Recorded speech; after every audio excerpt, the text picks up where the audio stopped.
Woo! Cleaner. Not crashing into anything this time. Nah, useless farmer. Let's fish! Hoorah! Ow! Ow! It's okay, coach, I'm fine. Ow, knob. Ow. Come on then, Hedge, you're gonna get it. I would never ever make a champion hedge cutting champion. Good Wednesday afternoon, Fenlanders. How are we doing? It's 3 o'clock in the afternoon and my day is only now starting. I was out there spraying till half on last night, and I got to do the same again today. So I've had a bit of a lazy day. 6190's fired up. I'm gonna go and do a load of muck, and then I'm gonna go spraying for the rest of the evening. That is my plan for today. Grumpy Grandad's been and got his compressor back from the fixers. So I think they've done everything apart from what he wanted. The way life seems to be going at the minute, I don't know. I think Grumpy Grandad just wanted him to check it out, and I think all they've done is serviced it, and he didn't want it servicing. Not entirely sure of that one until we get the bill. So yeah, we've been and watched George Dickweed shooting up at Arizwell Lodge, because we've sponsored the English Sporting Open clay shoot a little bit. If you get a chance to go up there and watch people shooting, this video might be out after. Woo! Strut around to some Madonna. Yeah, this video may be out after the shooting's finished. Such is the joys of farming, eh? I told you most of my life I've spent not really doing much, just getting ready for the next event, you know? Just getting myself geared up to do whatever next. I'm gonna get the little Verge mower on this 6190, and I got a few trees that are annoying me when I go to one field, which I've got to go to in a minute. So I'm gonna get the Verge mower on this and just go and mow all the trees down. Yeah, a busy few days ahead of me regarding spraying. I've got the sugar beet to do, and then Cookie wants me to do the wheat again as well, so some serious spraying to do. I'll get my nozzles changed over to my real tight ones and just go mad at it at 100 litres a hectare and just get the stuff on. So the pig unit's only got tiny little cleaners in, not really pumping out that much muck, that they've just got some muck on their pad. Oh, the state of the road. Obviously people don't know how to build roads these days, or people don't want to pay for it, one or the other. They don't seem to be able to build a road flat. Everywhere there's a bump, they seem to engineer the bumps into them. My little rant over for the day, but yeah, 3 o'clock in the afternoon and I am just getting rolling for the day. Been and had breakfast with JD, Jeff and Archie and Vinny. They've been up there to shoot, to see the shooters and stuff going on, which is a once in a lifetime opportunity, unless you follow the shooters around obviously. But hopefully a few more people subscribe from the shooting, because we've done a little competition where they have to stand in front of a big poster of us and then post it on social media, and it was a bit slow going to start with. I don't know if anybody knows about it, so nobody seems to be reading the sign. So hopefully that'll work out. Our name gets about everywhere, so all we can do. Yeah, see what I mean? Massive hole in the road there. I don't know. So we're going to get a load of muck done. Cheers guys. There we go. 2 loads of muck done from the piggery. 1 yesterday, 1 today. Hoorah! Anyone wants to know why I'm the best potato farmer on the planet? Go and have a look at the stuff that comes out of the back of a pig. My secret sauce. Oh yeah. Get this Larrington trailer dropped off. So I can see where I'm going to bag it up. Without crashing into anything this time. It'll be great. I tell you what, this trailer does ride real nice. I don't know whether it's them Alliance tyres or whether it's just beautifully balanced. Really properly, beautifully balanced it is. You don't feel it pushing the tractor around at all, which is awesome. Ugh, come on. Better than any other trailer I've got at the minute, weirdly. Go and get this unhooked. There we go, Bert. Weirdly, I feel like I need another nap now. I've been asleep most of the day. One little late night. Isn't it weird how you can do like 12 pints and 6 shots of Jaeger bomb till 4 in the morning, and then wake up and go to work the next day? But you have 1 late night working and that's killed me. So, yeah, useless farmer. So we'll go and have a look around the back of the yard now and see what it's going to take to get my Verge mower out. Ugh. Oh. Well, yeah, it'd be nice. I can't wait for Anna to get finished her house, and then she can come and help me for a little while. Just come and do some filming with her phone and see if we can make videos like that. Getting proper sweaty. Warm. At some point I am going to have to dig my... Grumpy Grandad's got one irrigator out, 2 irrigators out, just because they were in the way. Oh, Anna. Bless her. Ugh. I think I just got one more irrigator in the way and I can perhaps get to my verge mower. Or not. God damn it, woman, leave me alone! Looks like I might have more than one in the way. Yeah, 1 irrigator, 1 pump in the way. So, let's see if we can get it out. If I can see the hook.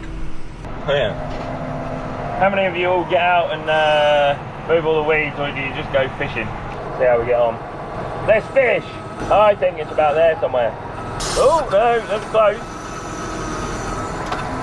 Yeah, I can see it now. Hoorah! There we go. Right, back a bit more. I'm in the right spot. Oh man. Gotta go back a bit more.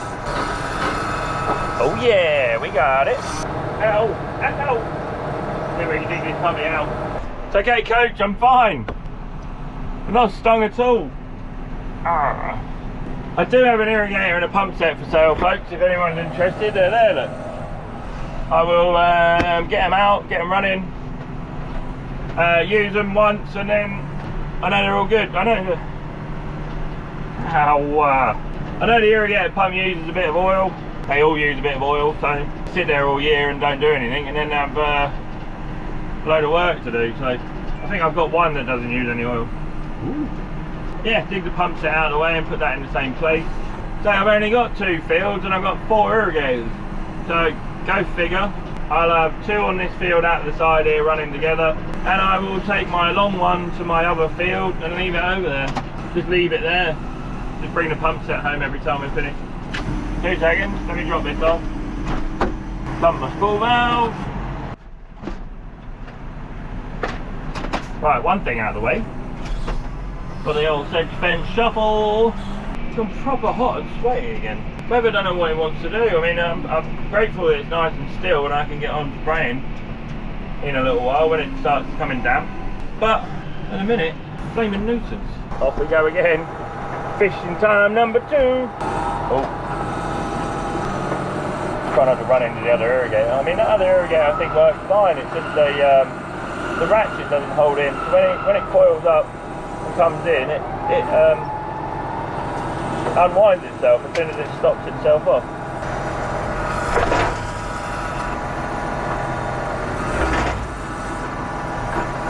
Can we see it?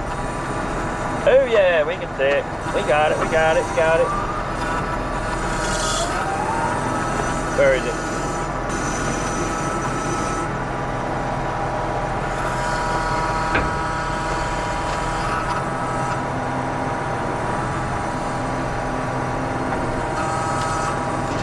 Hey, got it! Hey! Maybe I'm getting better at this old fishing malarkey. Welcome everyone to our old hedge cutter. As you can see, it gets used every day. We look after it really nicely. It is actually a combination of 2 different hedge cutters. This is my cousin's, and my cousin's hedge cutter, and it's got our head on it from our hedge cutter. It is what it is. It just has to do a few hours work every year, and that is pretty much it. We don't do no hedges because, as you can see, I don't got no hedges. Getting to it's going to be the fun thing.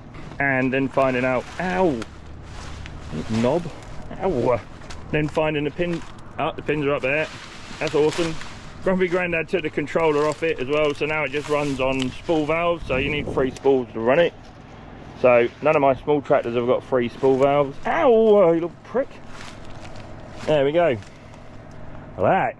It does look a bit stupid on the big old 6190R, if I'm honest. It's a bit overkill. Ugh. I just got 2 or 3 little hedgerows that I go to some of my fields. I just want mowing back every year, so it's as simple as that. Right, I'm going to click my fingers and then the hedge cutter will be on. Told you I'd click my fingers and have the hedge cutter on, didn't I? Poor old thing. Overworked and underpaid. I managed to clear some trees so I can get my sprayer down to the field. There we go. I've got one more bit to do, and a couple of little straggly branches that when I stop with the sprayer I'll just yank them down. But little tiny branches is not a problem, you know, it's just big branches hanging over. Just flaming nuisance. They catch to the sat nav, they catch all my air pipes on the sprayer. So now I might only just catch my mirror, but that'll be okay. Them bits there, I could turn around and have a go at them. Missed a couple of bits. Blind man would be pleased to see it all. I don't know, you can't see it, but they were all sticking out in my track, so I've done a pretty good job of getting most of it. I'm going to spin around and do that one more time because I'm not happy with that. I think I might have a slightly too big a tractor for this job, but as long as I don't smash any windows, it'll do fine. The more I try and mow them back, the more they start hanging over. Like, potsy things. Just seen a little bit of scorch on my wheat as well, so a little tiny bit. I guess that's where the end of the boom wobbles around a bit. Come on then, Hedge, you're gonna get it. I have to do it every year, so next year I'll get Russell over here with his saw blade and he can do a proper job of it. Then whatever woodage comes out of it, then I'll clear it up. Bit here, look. And you all see that? Sort of hanging over, look, that'll catch my mirror. Hey up Fenlanders, you run out of battery. Obviously, I know, isn't it illegal to be mowing hedges this time of year, but it's not really mowing a hedge, is it? It's not really shaping a hedge and cutting it right down. It's just, I can't get down there with my sprayer, so I can't grow food, so just a little scalp across the one side of it, and I would never ever make a champion hedge cutting champion. I'd never make that, that's for sure. It's like, oh, in and out, bits all over the place, but I'm sure if I had a little joystick controlled hedge cutter it would be a lot easier, but it is what it is. I just needed to clear some space to get the sprayer through there, so all done. 3 little ends of the hedge in somebody's garden, and that is scalped now. So got my wish. I'm the only person in the country I think that probably wants a little bit of rain right now. Everybody else I know probably pulling their hair out because it is raining. Yeah, the wind's dropped off again, totally gone, no wind at all now. Perfect. Nice field of rape here, look. I don't know what it is, another one of Tony's fields. This belongs to a friend of mine and it looks lovely. I don't know how many times they sprayed it or anything. It does look really good, and hopefully it gets the sunshine on it now because it's had May rains on it. I always say like May and June, it needs like May and June rains on them rape to get it to fill out. It needs a good rain on in June. With a little bit of sunshine now, that should come out a mega crop. I know. Same with everything at the minute, it's nearly worthless growing it. Yeah, at least you get a good yield, it makes you feel a bit better about having a good yield. So I keep getting offered to grow it and I'm like, it's a risk. It's doable, I think it's doable, but I just, last time I grew it, I had cabbage stem flea beetle eat the whole field out pretty much. And the time before that, I didn't get any rain from like April till harvest and it just never filled out. It just was like a thin and wispy husk. So I didn't bother growing it anymore, I just gave up. By the looks of the grass weed problems and stuff I'm having now, I think I'm going to give up growing wheat. Bring back stubble burning. Yeah boy. They do it on the rest of the planet do it, so it's only us that seems to be, I am struggling real bad with grass weeds on fields that I've never had it before. Whee! And stop. Don't worry about waving then, lovey. So, we'll get this back to the farm. We'll pray for a smidge more rain, just enough to keep everything wet, and we'll go and spray. By the time I've sprayed my field over botany and then come back, oh, it's raining in it. Rain's coming in the top. By the time I've sprayed that, come back, filled up, give me a chance to have a little bit of tea at 7, 8 o'clock time, and then I'll go for it. The rain should help keep the damp in, if that makes sense, which is what I want. And hopefully I haven't scorched anything. Fingers crossed. Fingers crossed. Hopefully I haven't scorched the flag leaf. Cookie said it's between 45 and 50% of my yield comes from that flag leaf, so I gotta go nice and slowly. I've got to have the boom at the correct height, not wobbling around all over the place, and I've just got to try and do a proper job of it. So 100% concentration all the time. Normally I let the sprayer drive itself with my feet up and just watch the world go by, really, but the sprayer seems to do an awesome job of looking after itself pretty much. So but with the liquid fert I try and do it myself. You know, I control the boom myself and just keep an eye on it real bad, especially now the flag leaf is out. So I haven't had a humdinger of a crop yet from scorching. I have had a little bit of scorching, but nothing like that. Was real early on in the season when I went out there and it was sunny and windy, and I thought I don't need to be out here. Yeah, made a bit of a mess. Not a mess, but you could see where the streams had gone down the field. That's all. Just a little brown, one little blob on every leaf all the way through the field. Sometimes you can get scorch all the way across the leaf, you know, so that won't be good. So hopefully I don't get any scorch. Fingers crossed for me. So it looks like somebody sprayed this field here of my good friend James Waters is, and they've had a leak by the looks of it on the sprayer. So underneath the sprayer they've had a little bit of a leak. I've had it before where I've not noticed it, and then you end up burning half your sprayer wheel, and in between your wheels off you end up burning it all out. So not very clever, but if you don't notice it and you're up spraying and it doesn't tell you the pressure's dropped or anything, then you just keep going, don't you? So can't really do a lot else. Right, I am going to go and run this SD card into Anna so she can get creating a video, hopefully for tomorrow night. Get the sprayer fired up and off we roll. Cheers guys.